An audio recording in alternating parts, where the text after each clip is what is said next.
The major focus of today is talking about identifying your skills. This is a real cornerstone of job search because it impacts everything we do in job search. The jobs we apply for, how we fill out an application, how we create a resume, how we interview, everything. It's all based on the skills that we are selling to employers. However, it's one of the least thought about processes in job search for many people. That and interviewing. For some reason, people will spend a ton of time putting together a resume, maybe get some help on applications and cover letters, but they don't spend as much time as they should on identifying their skills and preparing for interviews. So those are two of the, in my mind, most important seminars that we offer.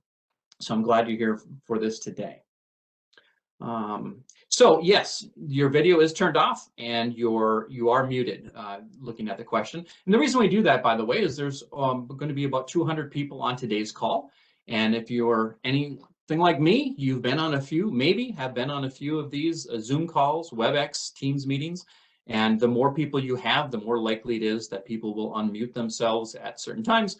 And it just causes a lot of disruption to the workshop. So all questions can be put into the chat box. Okay, let's get started. So this is just a pop quiz. I'll let you know when you should put something in the chat box and answer. Some of the questions I ask are rhetorical. They're just, I'm just putting them out there so I can tell you the answer. Other ones I do want you to put your answer into the chat box. So the first thing is, what is a skill? And I'm going to define that as anything you can do well. Okay, so breathing is something we do. It's not a skill. Walking is something we do, not necessarily a skill. However, being able to weld is a skill. Being able to negotiate prices is a skill. So I'm going to ask you a question. I do want you to put this into the chat box. How many skills do you think the average person has? Just put whatever you think. There's no wrong answer, by the way. I'm not going to embarrass anybody. There's no wrong answer. So just put, how many skills do you think the average person or you yourself has? I'm looking at the chat box here, and we get 5, 10, 30, 100. Is that hundreds? 45. Okay, 777. That's a very specific answer, Joseph. That's funny. 1,000 plus. Wow. I'd like to meet that person. 0, evidently. No, everyone has skills. So the average person, this is not someone with advanced degrees or 40 years of highly developed work experience. The average person has between 500 and 800 skill sets. And I know that seems overwhelming. You might think, well, I'm not the average person. Everyone has these skills. And the reason we don't think of our skills in this way is we think too broadly of skill sets. So there's a couple of examples I like to use for this. I think of myself in a past life, at least, and I still do this today, as a trainer. I train people on job skills. I train people on computer skills. And so when someone says, what's your skill set? I might say, I have the skill set of a trainer.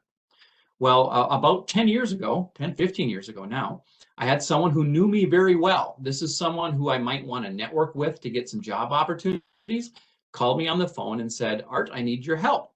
I said, great, what can I do for you? He said, I need to lose some weight. And this is an absolutely true story. And I thought, well, this is before all the smartphones and the apps and all that kind of stuff. And I said, well, do you want me to create an Excel spreadsheet to help you track your calories?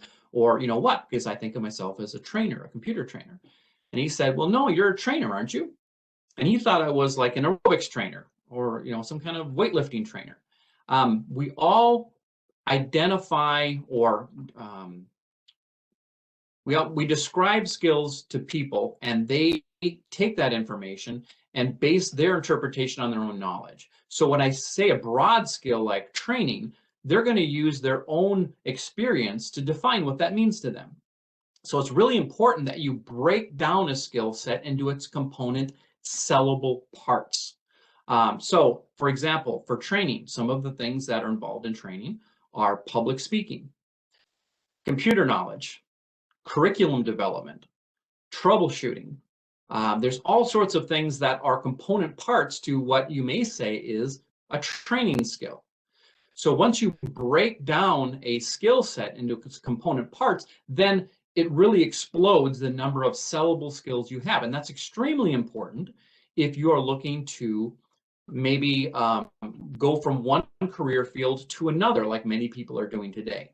So if I were to go from, let's say, office work to retail, okay, there's a lot of different sellable skills, transferable skills, once I break them down. One of the most transferable skills out there and one of the most in demand is customer service. So there may be an industry you worked in where you did a lot of customer service in a factory. Maybe you worked with vendors. Maybe you worked with people you sold the stuff, whatever you were creating to.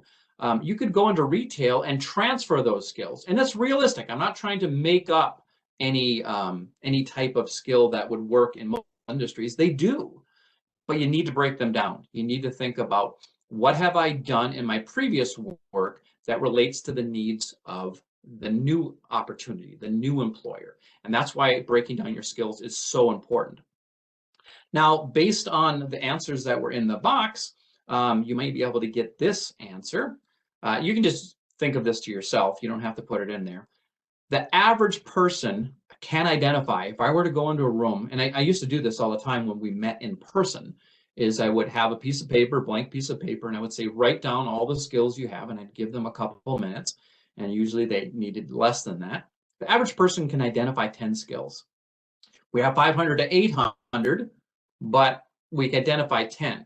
You're missing out on an opportunity there to market yourself. And by the way, I don't know anyone who's going to, list 500 to 800 skill sets. If you do, great, good for you. I'm not going to do that myself. But I am going to try to list as many as I can. And then when I list a skill set, I ask, can I break that skill down? I'll give you another example. Now, some of the most skilled people I know personally are welders.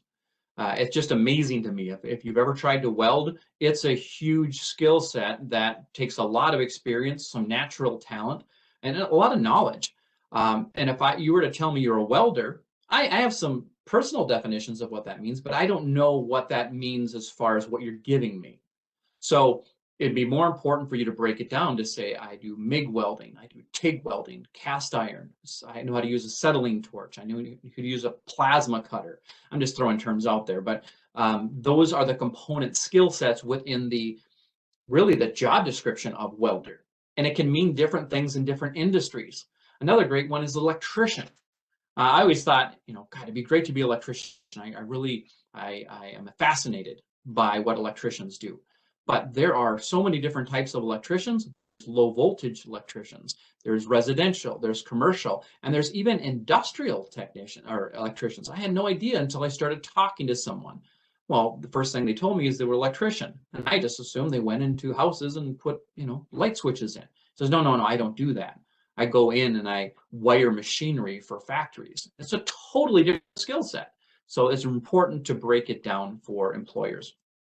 The reason it's important, the percentage of people who cannot identify, market, and sell, and especially prove their skills during an interview is 80%. And I want to use that I really like that percentage. Proves another point for me. If you are applying for a job, and we're going to talk about applications, you're in a huge pool of people. Let's say, it's a good job. It's a really good job and you really want it. There might be 500 people who apply for that job. Okay, that's a huge pool to compete against. Once you get to an interview, if you've effectively sold your skills through the application, through your resume, you may get down to a 5-person pool. So you've gone from, well, let's say just 100 applicants, now down to 5 people. You've increased your odds a whole bunch by getting down to that interview. So that's awesome. But you still need to sell your skills in an interview, because now everyone else that you are competing against, those other 4 people, all meet the minimum qualifications. They're all on paper qualified. The person who sells those skills in an interview is not necessarily the person who's going to do the best job. We have no idea. It's a person who sells their skills. So 1 in 5 people in an interview, if 5 people are interviewed, get the job. So what we're saying here is that 80% or the other 4 people may have been able to do a fantastic job. but we'll never know because they did not identify, sell, or prove their skills in an interview. And that's why I think it's so important to, one, on the front end, identify your skills, define them for the value they represent to an employer, but then think about how you're going to talk about that in an interview. And that's why the interview class takes place in a couple weeks. I'd highly recommend taking part in that also. So we develop skills through a wide variety, of experiences. And in most cases, work experience is going to be the most important because for employers, it's the easiest one for them to find value in because they're hiring you to do a job. They would most likely take skills that you've developed during another job as reasons to believe in the skills you have. Now, education is certainly there. We all have had education at some point in our life, whether it be high school, whether it be completing high school, a GED, or vocational training, or a degree of some sort. That's still important, but for many of us, at least those in my generation, that happened a long time ago. So even though it's a requirement, it's not as important as work experience because it was 30 years ago.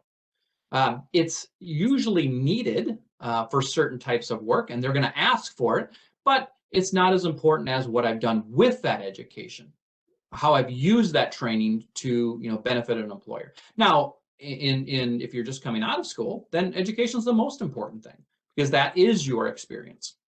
There are other things we can do, other experiences we can pull from that are valuable, like volunteer work, how we socialize with people, hobbies, sports. But if you have those experiences also in a work experience, sometimes you don't need to delve that deeply.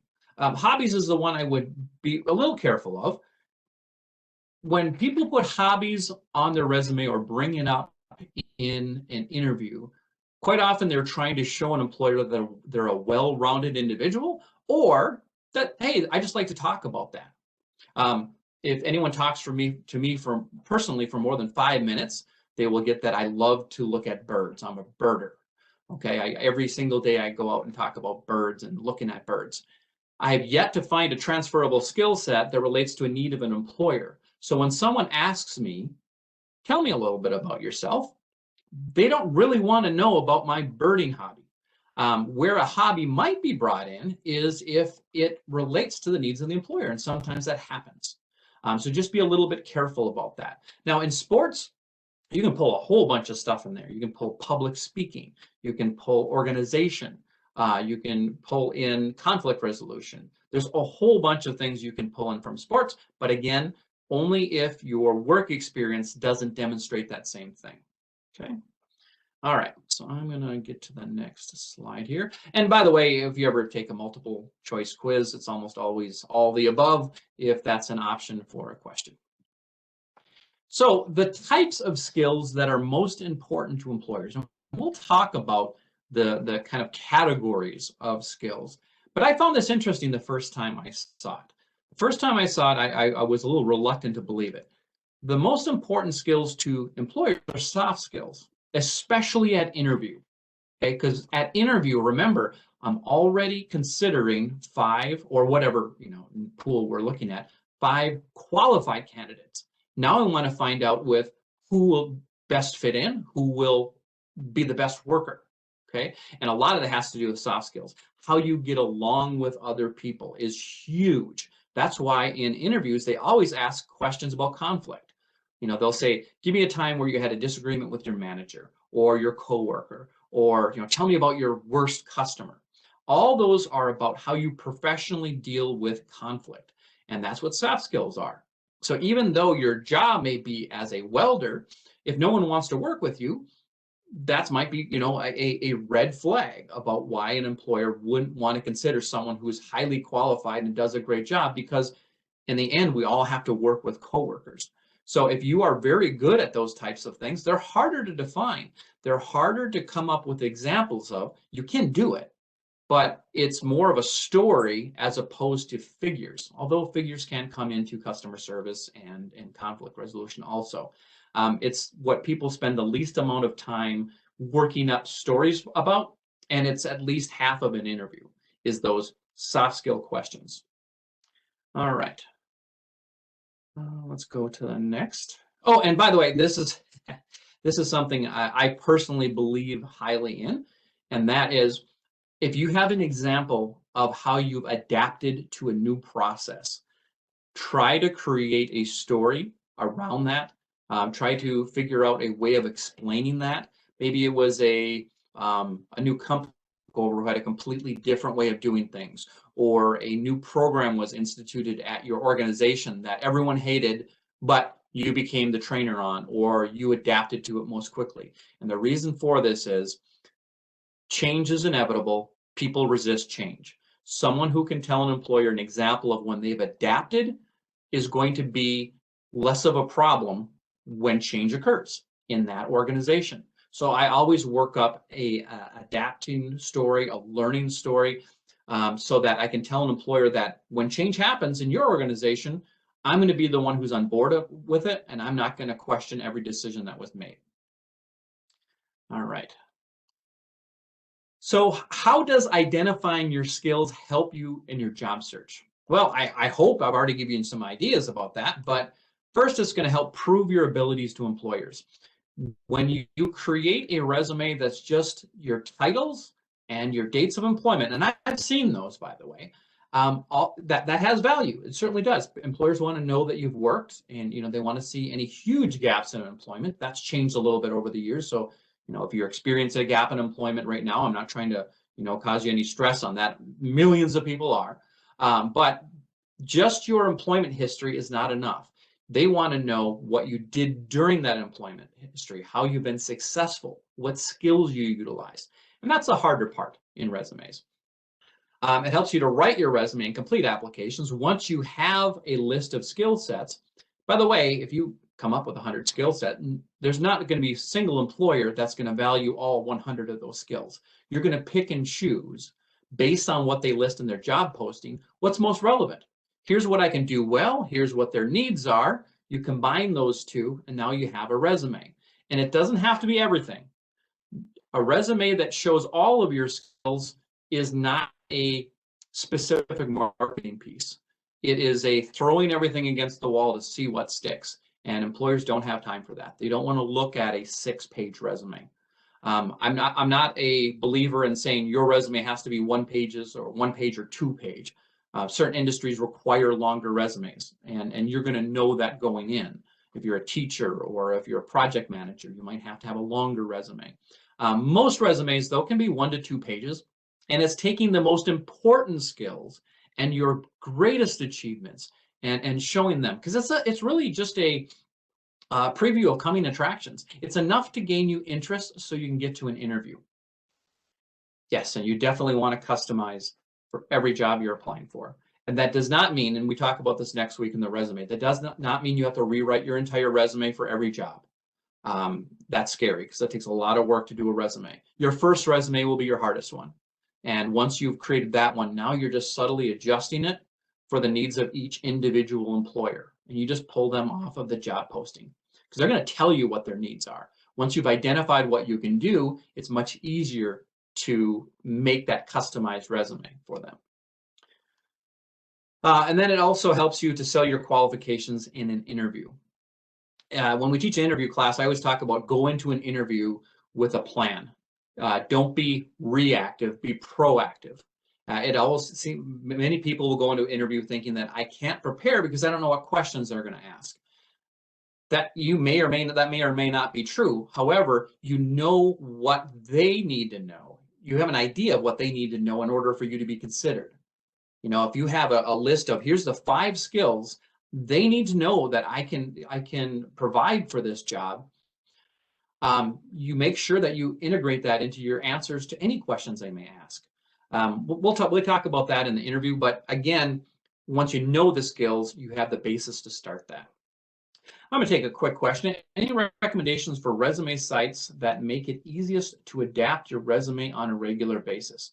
So let me talk a little bit about resume sites. I've taught resumes for about 20 years, and There are templates, a lot of templates out there. In fact, Microsoft Word has built-in templates for a ton of different things. You can create resumes on minnesotaworks.net as a starter resume, and you can, export that to Word. Be very careful when you go to a resume site, because what they'll do is, and I've seen this happen many times, they'll have you enter all your information, and then they say, okay, to export this to your computer, here, pay us $20. You don't want to put all of that work in. CareerForceMN.com, which is the website the state maintains, has a resume builder, and also MinnesotaWorks.net has a free resume builder. Okay, let's talk about, and another thing is, in the resume class that we'll be teaching next week, we send out 3 templates for each of the types of resumes that we recommend: the chronological, the skills-based, or the combination resume. Getting a little ahead of myself here, I don't want to get too far off track, but there's a lot of resources available within the CareerForce system, so you don't have to go out to these various resume sites that are almost always going to be fee-based. They're there to make money in some way or shape or form. It might be through the ads they sell you on their website, or it may be a direct fee for service. So be very careful before you spend a couple hours entering your information onto a website. So I don't want to get too wrapped up in defining things, because it doesn't really matter so much that you strictly define what category your skill goes into. I mean, there's some value in that, but the idea here is soft skills are used to get along with other people, and self-management skills like timeliness, productivity, those types of things. Job skills are very specific skills. Like, I know how to build a widget. Okay, that's very specific. Transferable skills are those skills that you can pull and use for many different jobs. And those could be soft skills, or those could be job skills. It just depends on what industry you were in and what industry you're going into. Okay. Oh, thanks for that feedback, Rita. She said she used one of the 3 templates, and it really helped me create a good resume. Excellent. So just a quote here. There's tons of quotes all over the place about job search, but I really like this one. And it says, "My people have the confidence of their convictions, and they know their skills." When you know your skills, you can adapt on the fly to questions that are asked that otherwise may have stumped you. When you go into an interview, it's amazing. Interviews are scary. At least they are for me, and I like interviewing, but they're still scary. It causes stress, and that's okay. That means I want the job. But the more I have defined my skill sets and the transferability of those skill sets to the employer, the easier the process becomes, because I know my skills, I've defined my skills, I have examples of my skills ready to go. Based on the questions they answer, I just pull out of that, that library of, oh, here'd be the one here's that situation I would talk about, or here's a skill I need to bring up. Also, people who know their skills are also usually going to be a better asset to an employer. So if a new project comes up, you've let an employer know that you have the skills to accomplish that. It leads to career advancement. So even if the job itself doesn't require it, change happens all the time. New projects come online. If you let an employer know that you're very comfortable in speaking in public, maybe you're the person who runs a safety meeting, and then that leads to a foreman job or inspector job. Skill sets have value even outside job descriptions once you have known, identified, and can prove them to an employer. So I'm going to take a quick look. Just taking a look at the chat box. Looks like we're right on track. So I want to talk a little bit about applications now. Once you've identified your skill sets, now you need to put them on paper. Applications are, if you know one application, you know one application. They're all different. However, I'm going to be sending each of you a personal data record that you can fill out that is some of the common information that will be needed on all applications. Most applications are going to require you to put, your employment history. And that in and of itself requires some research. If you haven't been, in the job search game for a while, you may have forgotten dates. You may have not looked up dates. I get this question quite a bit actually. How do I find out my dates of employment? Couple different ways, and there's no perfect answer for this, but if you have them, great. If not, call your former employer and see if you can ask for your employment history. Usually they will do that. If your release from your former employer was less than great, that may be an uncomfortable conversation to have. However, it's important, and here's why. When you fill out your dates of employment on an application, you are saying, I work these dates. If they find out you didn't, they can terminate you for just that. And I've seen it happen. If the company, this is a great question, what if the company is no longer around? In those cases, you can look at if you saved old check stubs, you can look at that. You can look at old resumes, maybe the resume you used to apply for that job, get a general idea. If it was quite a while ago, usually you can use the year, but the more close it is, the more current that employment was, the more important it is to get more specific dates, especially if you're going to apply for government work. So I went through a training on this, and it's very important. If an employer is looking at a resume, let's say that a job requires a certain amount of experience, and you say you work from 2011 through 2012. How much experience, just put in the chat box, how much experience do you think they would give you credit for if you say you work for 2011 to 2012? Here we got 1 day, 1 year, 1 month, 6 months, 1 year. They will give you 2 days, because all they can prove off that is you worked from December 31st of 2011 to January 1st of 2012. They're not trying to be mean. It's just that they are required to prove that you have 2 years of experience. If you say you have 2011 through 2012, that's proving you have 2 days of experience. So in that case, it could be as specific. Now, not all employers are like this, that you put the actual dates of employment if it's close to their requirements. Now, if it requires 2 years and you say you work from 2011 through 2015, that works, as long as it's true and as long as it meets the requirements. So you don't have to get that specific in that case. But I've seen applications thrown out because of that. And again, it's not they're being mean, it's they're required to, because they're a government entity, and if they say it's 2 years, you have to prove 2 years. So another option, and this is not the best option because it costs money, is you can go to the Social Security website and start the process to see if it was a tax-paying job. There should be a record of that, and I think it's like $100 for them to do a search and give you your dates of employment. What do I do when the company has changed the name since I left? Do I still say I work for the old name? Now, that's a great question. You have a couple different options there. This works for schooling also. So if you work for, let's say, like my dad, he worked for Conway and OK for 33 years. And then for the last 10, 15 years of his employment, there was a takeover and it became USG. That gives him some opportunities. Usually we go back about 10 to 15 years of employment. So that's a natural cutoff. His last 10 years with USG, he could put USG, those 10 years, and be absolutely truthful. If he wanted to show more longevity, say 20 plus years, he could say worked at Conway/USG, or you could put it as USG in quotations or in parentheses, formerly Conway. There's a lot of different options you have. Usually, you're going to use the most recent name.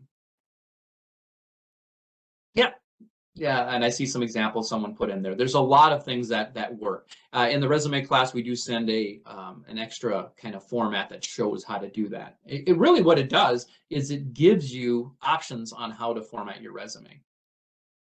If your department relocated out of state, they should still have those records. You could try to call. There's a lot of different options, and not every single option I'm going to give you is going to work in every situation. Just try a variety and don't get discouraged, because I have worked when I did job placement, which I do not do anymore. I heard a lot of people say, I can't find my dates of employment. And once we worked together for an hour, sometimes 2 hours, we were able to get that. And they were also able to reconnect with their former employer. And in certain situations, once or twice, they said, oh, you're looking for work? We're hiring. It gives an opportunity to network a little bit. Tons of people, by the way, are laid off due to reduction of workforce right now. At no point in my entire career has that been more true. So don't worry about that. If that's what happened, you can just put on your application that you were laid off due to reduction in workforce. That's something that employers are seeing right now. By the way, if you're wondering if there are jobs out there, if you haven't looked, MinnesotaWorks.net currently has over 100,000 jobs available. It is really a job seekers market right now. There are employers, and I'm not saying all these are the job you want for the wage you want, but there are a lot of jobs out right there, and there are employers really desperate to hire. So keep trying, keep putting your applications out there. If your applications aren't working, then think about, how am I selling the skills? You know, do I have a good resume? You can have your resume reviewed by Career Force staff. I'll be sending everyone the contact information for all 50 locations in the follow-up information I send along. So just a couple more things about application.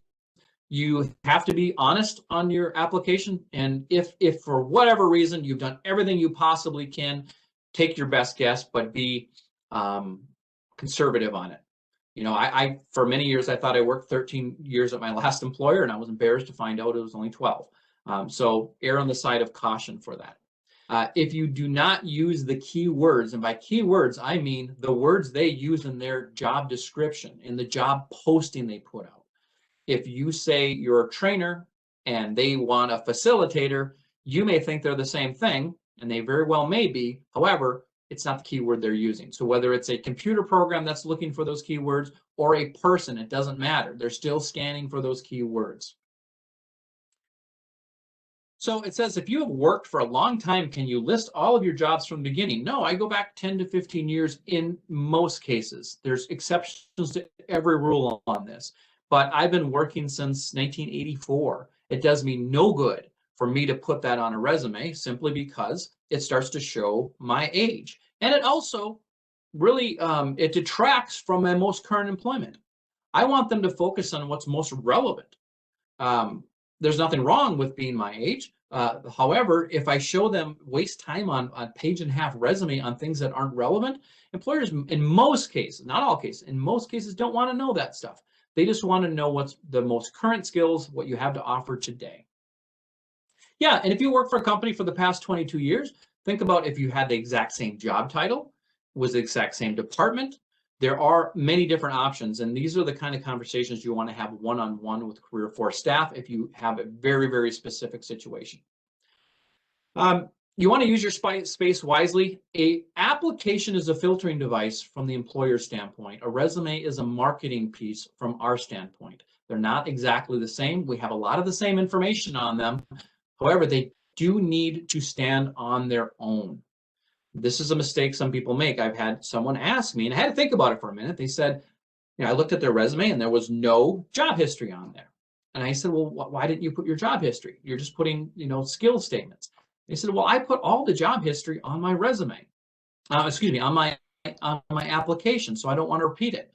You have to repeat it. And here's why. And especially in larger organizations, the person who looks at your application is not necessarily the person who looks at your resume. Some employers look at your resume first and has to stand alone before they look at your applications. So they really have to stand on their own. This is frustrating for a job seeker, myself included, when you get into an interview and they don't know some certain things that you put on your application. I assume they would know those things. They don't always know. So make sure that your application and your resume are both good marketing pieces for you. You want to follow directions, be complete, be neat. There's all sorts of different stories out there about, you know, some tricks employers use on applications. And, you know, I'm not going to really worry about those. I've heard those stories over the years about, you know, they'll read all instructions thoroughly at the first instruction, and then the last instruction, the last page is only fill out in red ink or something like that. Those are kind of silly things employers use as screening mechanism for large pools of applicants. You know, we don't really fill out a whole bunch of applications by hand anymore, but sometimes we do, even without the tricks. And very few employers do that, by the way. It's really important to read all the instructions. Make sure you really make your application neat. And even when you type something in, neat means that you're punctuating things correctly, you are phrasing things correctly. And if you fill out a personal data record, you're more likely to do that. You can also download sample applications so you can get a general idea of how they're done. Let's take a look here. I see these applications. I see an application asking for date when I graduated from high school. Isn't this the same or similar to asking my date of birth, which is not allowed? I get it. There are all sorts of different ways employers, can ask questions that aren't technically illegal, but if they required on an application and you want to be considered for that job, generally you have to fill it out. Now, if you do have questions about why they do that, why they ask that, or you think it's illegal, there are steps you can take. But in most cases, especially for larger employers, it wouldn't be on there unless they could legally ask it. The one that really throws a lot of people is at the end of your application, they'll ask you a whole bunch of questions about, what race do you identify as, what's your date of birth. The reason they ask those is they're required to, because those are the checks that are separated from your application that the government wants them to prove. Are you considering a wide range of candidates? Are you marketing your jobs to a diverse population? Those are not part of the application, and I know it's hard to trust that it's not, but it isn't. In all the cases I have run into, those are separated from the application and are just used to make sure that their process is fair. All right, so I'm going to talk a little bit about why it's important to be complete, be neat, and follow directions. As far as like proofreading goes, if you think of yourself as a good proofreader, or even if you don't, I want you to take part in this little exercise I'm going to do. So I'm going to show you a screen here, and it's going to have 4 lines of text. There's no tricks to this, by the way, absolutely no tricks. I'm not trying to get you to look at any, titles or anything beneath. So just in these 4 lines of text in this white box, I want you to count the number of F's you see, F as in Frank. Take, 15 seconds. Read through those 4 lines of text once, count the number of F's, and put the number into the chat box, please.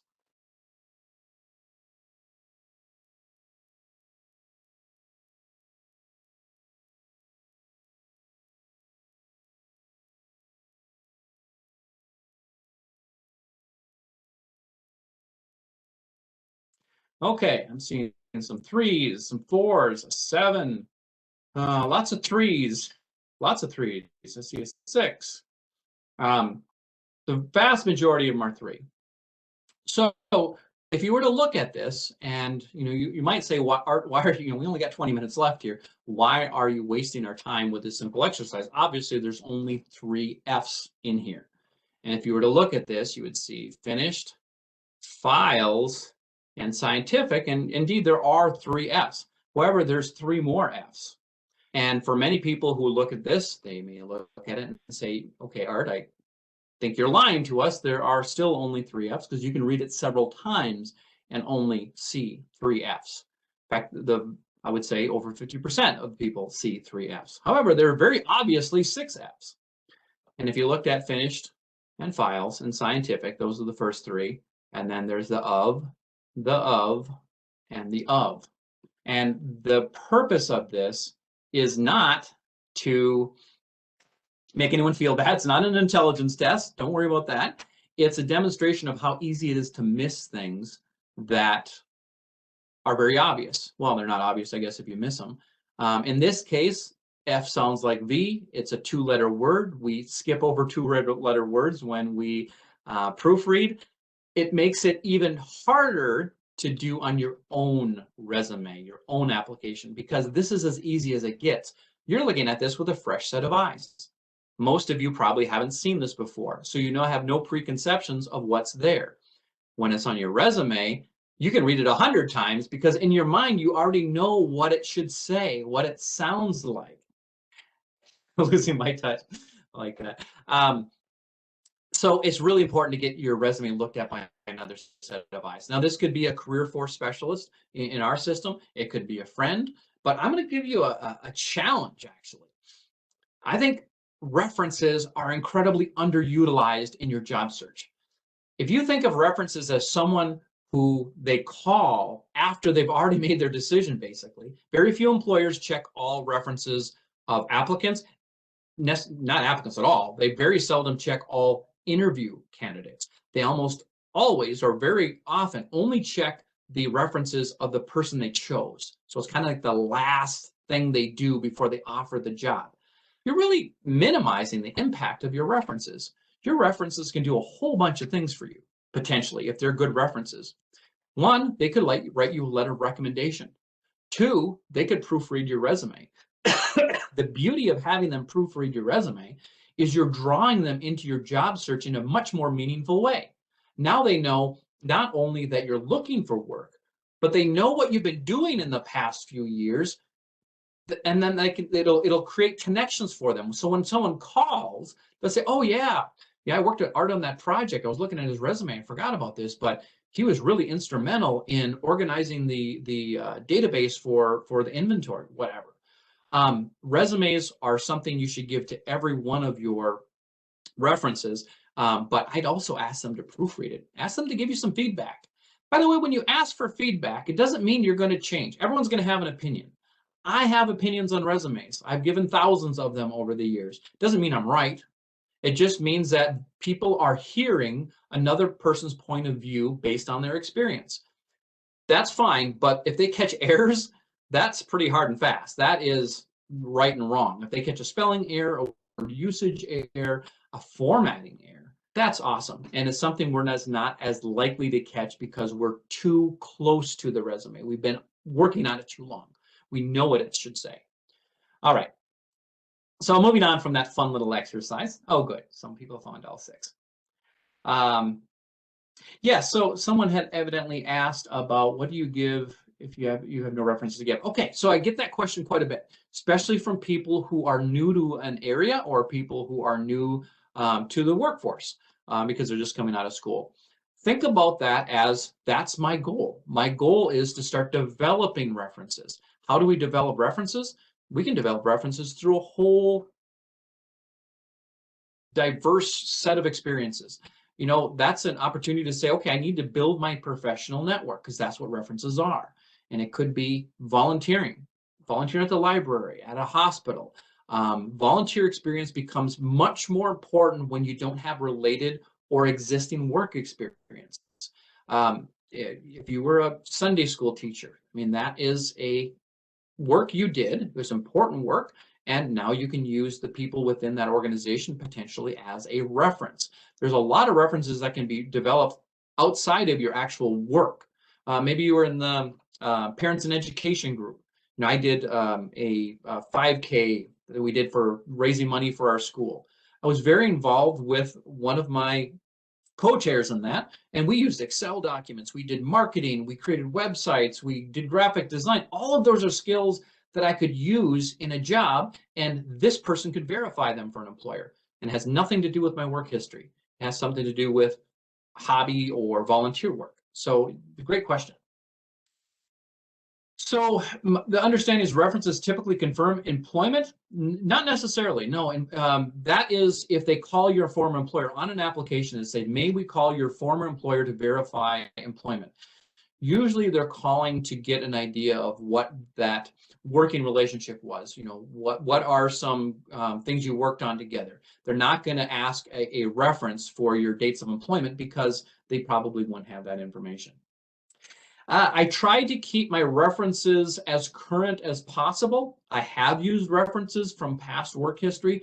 10 years is getting out there. However, if you're continually keeping in contact with that person, and that's important from a networking standpoint, if you plan on using them as a reference, that is a possibility.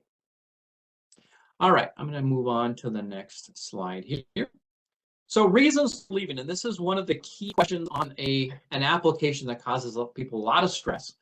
And the reason it does is if you were fired, if you were terminated, if you were let go. Good people get let go every single day. There's no value judgment here. Most people at some point in their life will, leave a job not based on what they would have had happen. Okay. the best possible language I can give you currently is just say involuntary separation and leave it at that. And I do realize that's going to raise some questions in employers' minds about, well, they were fired. We didn't say fired, even though that is the assumption. If you say fired or terminated, words have power, and it's amazing what a difference it makes to put involuntary separation. You're still telling the truth. You didn't voluntarily leave that job. They're going to ask you questions about it, but you can't answer that question effectively on an application. So putting involuntary separation and then coming up with the reason, and we talked about this extensively in the interview class, for why that happened and why it's not going to be an issue going forward. If you were laid off or company downsizing or COVID related, just be honest about it. If that were truly the case, millions of people are putting that on their application right now. I usually put a little bit more information when it was laid off, and that reason is many people don't want to put, that they were involuntarily separated, so they will instead say it was a mutual decision. They're not telling the truth in some cases. So when you are laid off, I give a little information, so a little more information, so an employer believes that this was a layoff and here's why. Downturn in economy, or mass layoff, or laid off alongside 50 other employees due to restructuring, whatever that happens to be. If it was temporary seasonal employment, probably something you deal with every single year. That's something that would be relevant too. So if you did resign, I don't want you to put quit or just resigned. Put a little bit more information. If it was truly your choice, like maybe a family relocation, you could say relocation. But be aware that they're going to ask you questions about, okay, well, you move from that state to this state. If I train you in, how do I know you're not going to move, on me? The question in employees' minds or employers' minds is, if I hire this person, will it pay off? If I train this person in, will there be a return on investment for me? So anything that would cause a question for that or red flag, it doesn't necessarily mean you're not going to get an interview, but they're going to ask about it in the interview so that they can kind of hedge their bets on if they're going to, this is going to be a good situation for them. Because at the end of the day, all employers are looking for, you do the work, I pay you, it works for both of us. And if they have a reason to believe it's not going to work for them, they won't hire you in most cases. All right, so let's take a look. Yes, honesty is the best policy. But, and you're absolutely right, Jesse, but I'm gonna put something in there. There's a lot of ways of telling the truth. You may say that you couldn't stand your former boss. That's the truth in your mind. Probably going to affect your job search. Instead, you could say, poor communication between me and my former manager. Okay, and then how did you try to improve that? And why won't that be an issue going forward? So there are a lot of ways of telling the truth. And it's not just being fancy with words, it's about being professional, because those are the soft skills. All right, so we're going to go on to portfolios. Why portfolios? That might seem like an odd thing to put in here at the end of this, but it's all about having your documents, and we talk more about resumes next week, but portfolios is something I want you to start thinking about right now. I think portfolios are a tipping point for some interview considerations.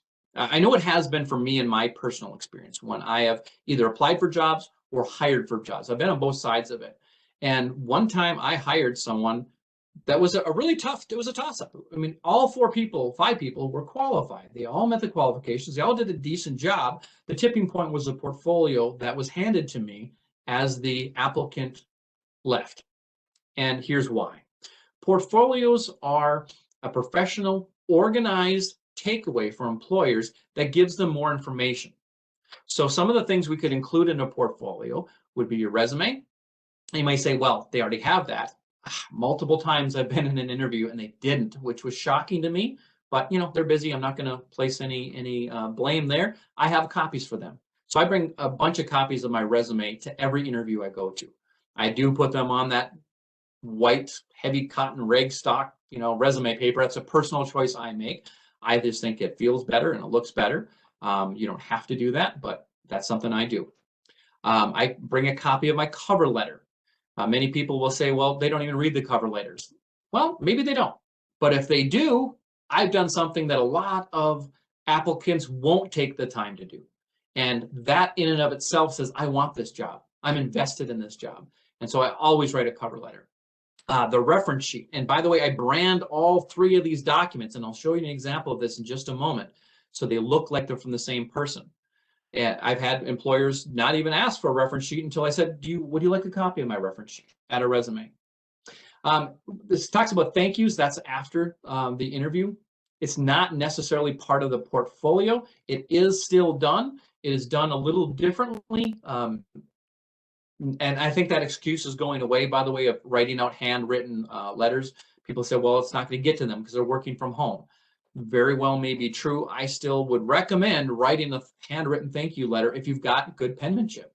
I don't, by the way, but I recognize good penmanship. I value good penmanship. It's a skill set. And if I get a letter thanking me, even if I don't hire that person, you've given me a reason to consider you for the next go round. One of the things about employment that people don't consider when they don't get a job, you're 80% more likely to not get a job than get it even within the interview, because it's still a 1 in 5 chance. However, if you make a good impression in an interview and you follow up and you do all the right things and you accept the graciously, you can be upset or sad that you didn't get the job, but following up and thanking them for the opportunity, they may consider you the next go round. I've on multiple occasions hired someone the second or third time I've interviewed them because of the follow-up they did, about how professional they were in the whole process. And sending the thank you letter is always a good idea. Some people will send it through email. So some of the things we keep in a portfolio, letters of recommendation. Those can enter in at any point in the job process, the job seeking process. It can be as part of the application. In some cases, not very often, it can be something that you bring to an interview. It can be something that you send after the interview. There's all sorts of places it can enter into the decision or into the process. However, you got to start thinking about those now. Who would you ask to write a letter of recommendation? You don't want to be scurrying for a letter of recommendation the day before an interview. It's kind of like trying to write a resume the day a job closes. You're not going to get as good a product out there. Some other things you can include are work samples, and most jobs have work samples you can put in. This is not just for artists who put their paintings in, and that's what we traditionally think of portfolios as. It can be work samples of maybe marketing you've done, of welds, pictures of welds you've done, of haircuts you've performed, all sorts of different things. Someone had done an Excel spreadsheet that they had blacked out, confidential information on thoroughly, and it gave an example of what they created, some of their data entry, that sort of thing. So it could be copies of certificates or licensures. You're going to have to prove anything you list on your resume. So if you say you have a degree, yeah, put it in a portfolio, put a copy of it in there, so that they don't have to dig around for that. You've gotten it. And boy, I tell you what, as someone who has had to go through 6 months of back and forth between an employer in one place and HR in the Twin Cities and between me, when an employee says, a potential employee says, here's everything you need, the day I interview them, that makes an impact on me. Okay, just got a few more minutes here left, so I want to talk about branding. I'm a big believer in branding, although I will say I don't know any employer who's ever asked for it. There's been no employer who's come up to me and said, boy, I really wish their presentation had been branded. That doesn't matter. I still believe it has a good impact and it doesn't take any extra time, really. The difference here is if you have a resume that looks like this, you may like this, you may not, but let's just say this is a well-formatted resume that has a certain look to it, certain brand. And then you send them a cover letter that looks like this. Do you see the problem there? They're seeing that, hey, you probably got help on this resume and it looks pretty good, but oh my gosh, all that goodwill and good thoughts I had about your resume, now I see what I'm really getting by looking at this cover letter. Okay, so just a couple of quick clicks of copying and pasting some things over turns that cover letter from this to this. And keep in mind, the entire body, the entire content of the cover letter is the same. However, the perception is different right off the bat. And the reason is it looks like what else I've seen from you. And by the way, you can do this with your reference sheet. Just takes a little bit of extra time. It creates a better initial response, because the first thing we notice about anything, whether we want to or not, whether we're trying not to, we notice how it looks and the format, and if it's neat. And if it meets expectations, now I'm ready to delve in and look at the content of it, but I already have a good impression of what I'm going to see. Okay? Doesn't mean you can't, mail it in on your content. You still have to spend a lot of time on that also, but starting with a good format by branding it across all of your documents, resume, cover letter, reference sheet, you really kind of will get a buy-in from that employer that you do professional work. Perception is reality. Gosh, I love that term. Thank you, Michelle. I use that all the time. Perception creates reality. The perception that you think you're very professional creates the reality in the employer minds. They say you're professional because you're creating that perception. All right. Boy, I've never been able to end on a quote I love. Oh, excellent. This is how I have my resume and cover letter. Is the cover letter still supposed to be center of the page? No, just use the same margins you would use throughout. So I usually recommend 1-inch margins throughout. Everything else is left aligned. It's considered the block letter format. And they used to have sincerely over here for whatever. So maybe this is called the modified block letter format. I'd have to look that up again. But use the same font. I don't even know if I have the same size here, but use the same size font, same margins, same heading. Excellent. Well, that wraps it up. I've taken as many questions as I can. I'll look in the chat box. I'll save the chat so I can look at, see if there's any specific questions I missed. But we had a ton of people here today. I hope you learned at least something that you can take away and try in your job search. I'd highly recommend that you reach out to your career force locations. We are still closed in most cases, but we're open virtually. So you can connect with us through phone numbers, through emails. And we're really excited to, in the very near future, hopefully be able to see you again, because we do our best work when we can work together. Thank you, everyone. I hope you have a great day. Again, recording has been made. I will be sending that out to you along with additional follow-up information by the end of the day tomorrow. Wish you the best of luck in your job search, and hope you have a safe and happy 4th of July weekend coming up. Have a great day, everybody.